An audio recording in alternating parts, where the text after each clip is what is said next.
तो कहानी की शुरुआत होती है एक स्विमिंग पूल से, जहां दो बहनें स्मैंथा और जैना मजे से तैर रही हैं। अचानक स्मैंथा की कीमती हीरे की अंगूठी पानी में गिर जाती है और दोनों बहनें उसे ढूंढने के लिए तुरंत गहरे पानी में गोता लगाती हैं, लेकिन अंगूठी तो मिलती नहीं। उल्टा जैना के बाल पूल के फिल्टर में फंस जाते हैं। स्मैंथा तुरंत अपनी बहन को छुड़ाने की कोशिश करती है। उन्हें अंदाजा भी नहीं था कि इससे भी बड़ी मुसीबत सिर पर आने वाली है। इतने में पूल मैनेजर माइकल को लगता है कि सभी लोग जा चुके हैं। वो पूल का कवर बंद करने वाला बटन दबाकर आराम से घर की तरफ निकल जाता है। तभी भारी भरकम फाइबर ग्लास का कवर पूल पर सरकने लगता है। स्मैंथा कवर को बंद होते देख लेती है और जल्दी से जैना के बाल फिल्टर से खींचकर छुड़ा लेती है। दोनों बहनें तेजी से ऊपर सतह की ओर तैरती हैं, लेकिन तब तक बहुत देर हो चुकी होती है। पूल का कवर बंद होकर उन्हें पानी के नीचे कैद कर देता है। वे अंदर से जोर जोर से मदद के लिए चिल्लाती हैं, मगर पूरी इमारत में सन्नाटा पसरा है। उनकी आवाज सुनने वाला वहाँ कोई नहीं। दोनों पूरी ताकत से कवर को धक्का देती हैं, लेकिन वो टस से मस नहीं होता। रही सही कसर ये है कि पुल उस दिन के बाद अगले हफ्ते भर के लिए बंद रहने वाला था, यानी तुरंत मदद मिलने की कोई उम्मीद भी नहीं थी। अब दोनों बहनें पूरी तरह निराश हो चुकी हैं। वे किसी निकलने के रास्ते की तलाश में इधर उधर देखने लगती हैं। तभी उन्हें कवर में एक छोटा सा छेद दिखता है, लेकिन वो इतना छोटा है कि उसमें एक हाथ भी बाहर नहीं निकल सकता। स्मैंथा को पानी में एक प्लास्टिक बोर्ड तैरता हुआ मिल जाता है और वो उस छेद को चौड़ा करने की कोशिश करती है। वो जी जान लगाकर रगड़ती है, पर छेद जस का तस बना रहता है। ये हालत देखकर जैना आपा खो बैठती है। गुस्से में वो सारी गलती स्मैंथा को ठहराती है। जैना चिल्लाती है कि अगर उस बेवकूफ अंगूठी के पीछे न जाते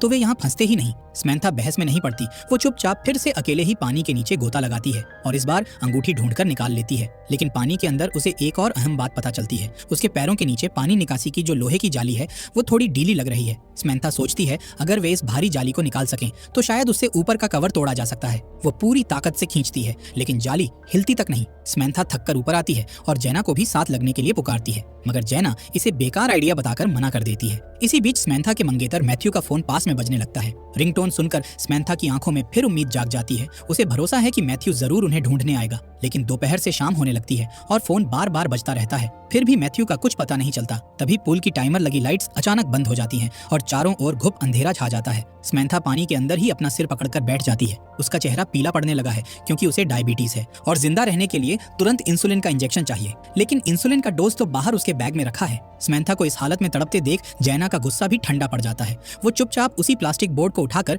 छेद को फिर चौड़ा करने की कोशिश करने लगती है। इस तरह पानी में फंसे फंसे उन्हें करीब 4 घंटे बीत चुके हैं। अचानक पूल की लाइट फिर से जल उठती है। कोई अंदर आया है। ये रात की शिफ्ट वाली सफाई कर्मी एमिली है। किसी के आने की आहट से अंदर फंसी बहनें कवर को जोर जोर से पीटती हैं और चिल्लाकर मदद के लिए गुहार लगाती हैं, लेकिन एमिली उनके चीखने चिल्लाने को पूरी तरह नजरअंदाज कर देती है। उल्टा वो पूल के किनारे रखे स्मैंथा के सामान को टटोलने लगती है। एमिली को स्मैंथा का पर्स मिलता है जिसमें बस थोड़े से पैसे और एक बैंक कार्ड है। ये देखकर एमिली मायूस हो जाती है। फिर वो सबसे पहले पूल के सारे सिक्योरिटी कैमरास बंद कर देती है। उसके बाद एमिली बड़े आराम से कवर के पास आती है और जैसे कुछ हुआ ही ना हो उन बहनों से बात करने लगती है। बातों बातों में पता चलता है कि एमिली हाल ही में चोरी के आरोप में जेल से रिहा हुई है। उस पर काफी कर्ज है, घर पर एक बेटी भी है और उसे पैसों की सख्त जरूरत है। उसका प्लान सीधा है, इन दोनों बहनों से पैसे ऐंठने का। एमिली बिना झिझक स्मैंथा से उसके एटीएम कार्ड का पिन बताने को कहती है। ये सुनकर दोनों बहनों को एहसास होता है कि एमिली तो उन्हें ब्लैकमेल कर रही है। गुस्से में जैना एमिली को खूब खरी खोटी सुना देती है। एमिली तिलमिला उठती है और तुरंत स्विमिंग पूल का हीटिंग सिस्टम बंद कर देती है।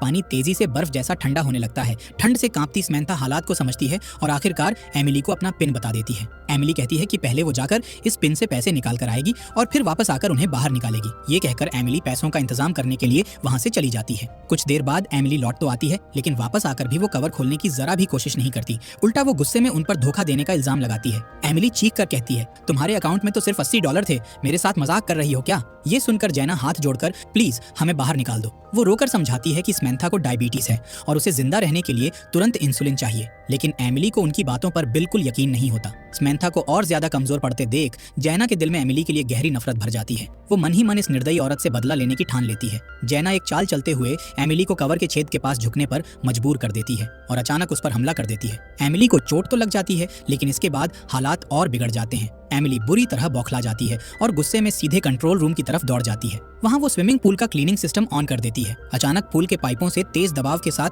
क्लोरीन गैस छोड़ी जाने लगती है। तीखी क्लोरीन से बहनों का सिर चकराने लगता है और वे घबराकर पानी में इधर उधर छटपटाने लगती हैं। दोनों जान बचाने के लिए संघर्ष कर रही हैं, लेकिन स्मैंथा तो पहले से ही बहुत कमजोर है। वो बेहोश होकर पानी में डूबने लगती है। ये देखकर जैना घबरा जाती है। वो तुरंत डूबती हुई स्मैंथा को पकड़कर उस छोटे छेद तक खींच लाती है ताकि स्मैंथा हवा में सांस ले सके। दोनों बहनों को लगभग डूबते देख एमिली को भी झटका लगता है। वो नहीं चाहती कि उसकी वजह से किसी की मौत हो जाए, इसलिए वो भागकर तुरंत क्लीनिंग सिस्टम बंद कर देती है। इसके बाद एमिली दोबारा उन बहनों के पास आती है और इस बार सीधे समैंथा की हीरे की अंगूठी मांगती है। समैंथा हिचकिचाती है, लेकिन मजबूरी में अपनी अंगूठी उतारकर एमिली के हवाले कर देती है। एमिली अंगूठी को उलट पलट कर देखती है और मन ही मन सोचती है कि इसे बेचकर अच्छे पैसे मिल जाएंगे। अब उसे समझ आ जाता है कि इन बहनों से इससे ज्यादा वो कुछ नहीं ले सकती, इसलिए एमिली कंट्रोल रूम में जाकर पूल का कवर खोलने की कोशिश करती है। लेकिन जैसे ही वो कवर खोलने का कोड डालती है, सिस्टम एरर दिखाता है। दरअसल माइकल ने पूल का पासवर्ड पहले ही बदल दिया था। ये देखकर अब एमिली सचमुच घबरा जाती है। अगर वो कवर नहीं खोल पाई तो दोनों बहनों की जान चली जाएगी। मगर उसे अपनी ब्लैकमेलिंग वाली हरकत भी याद है, इसलिए वो न किसी को मदद के लिए बुला सकती है, न खुद पुलिस को फोन कर सकती है। अभी अभी जेल से निकली एमिली बिल्कुल नहीं चाहती कि फिर से जेल जाना पड़े। कुछ देर तक असमंजस में रहने के बाद एमिली फैसला करती है कि वो चुपचाप वहाँ से भाग जाएगी और दोनों बहनों को उनके भाग्य पर छोड़ देगी। उम्मीद टूटते ही जैना फिर भड़क उठती है और गुस्से में एमिली को भला बुरा कहती है। लेकिन अगले ही पल वो देखती है कि समैंथा तो पानी के अंदर बेहोश पड़ी है। अगर उसे जल्द इंसुलिन नहीं मिला तो वो जिंदा नहीं बचेगी। अब उनकी आखिरी उम्मीद पानी के नीचे लगी वही भारी लोहे की जाली है। जैना डर रही है क्योंकि थोड़ी देर पहले पानी में उसके बाल फंस गए थे और वो करीब करीब डूब ही गई थी। लेकिन अपनी बहन की जिंदगी बचाने के लिए वो डर पर काबू पाती है। जैना हिम्मत जुटाकर गहरी सांस लेती है और पानी में डुबकी लगाती है। वो पूरी ताकत से उस जाली को खींचने लगती है। पहली कोशिश में जाली नहीं निकलती, दूसरी बार भी कुछ नहीं होता। आखिर उसे स्विमसूट की एक स्ट्रैप दिखती है और वो उसे पकड़ने के हैंडल की तरह इस्तेमाल करती है। इस बार जाली जोर से खींचकर निकल आती है। जैना तुरंत ऊपर सतह पर आकर उस लोहे की जाली को उठाकर कवर पर जोर जोर से मारती है। कवर पर दरारें पड़ने लगती हैं और कुछ ही वार के बाद एक तेज आवाज के साथ कवर टूटकर खुल जाता है। जैना फटाफट समैंथा को पानी से निकालकर बाहर किनारे पर खींच लाती है और उसे तुरंत इंसुलिन का इंजेक्शन लगा देती है। थोड़ी देर में समैंथा को होश आ जाता है और जैना राहत की सांस लेती है। उसी वक्त एमिली एक बार फिर वापस आ जाती है। इस बार उसके हाथ में बंदूक है और उसका निशाना सीधे उन बहनों पर है। एमिली को डर है कि अगर ये दोनों बहनें बच गईं तो ये पुलिस में उसकी शिकायत कर देंगी। इस खतरे को खत्म करने के लिए उसने ठान लिया है कि वो अब खुद ही उन्हें गोली मार देगी। जैना डर के मारे समैंथा से लिपट जाती है और रोते हुए एमिली से विनती करती है कि हम किसी को कुछ नहीं बताएंगे। लेकिन एमिली को उन पर बिल्कुल भरोसा नहीं है और वो बंदूक ताने धीरे धीरे उनके करीब आती जा रही है। आखिरकार हताश होकर जैना को एमिली की कमजोर नस याद आती है। वो जोर से चिल्लाती है, अगर तुमने हमें मार दिया तो तुम्हारी बेटी का क्या होगा। इस बात का एमिली पर गहरा असर होता है। वो कुछ पल के लिए चुप रह जाती है, फिर धीरे धीरे बंदूक नीचे कर लेती है और समैंथा की अंगूठी उसे वापस दे देती है। जैना जल्दी से 911 पर कॉल करके मदद बुला लेती है और अपने वादे के मुताबिक वो एमिली को वहां से भाग जाने का मौका भी देती है। आखिरकार लंबी मशक्कत के बाद दोनों बहनें सुरक्षित बच जाती हैं। तो इस कहानी से हमें यही सीख मिलती है कि तैरते समय कभी भी गहने पहनकर पानी में नहीं उतरना चाहिए।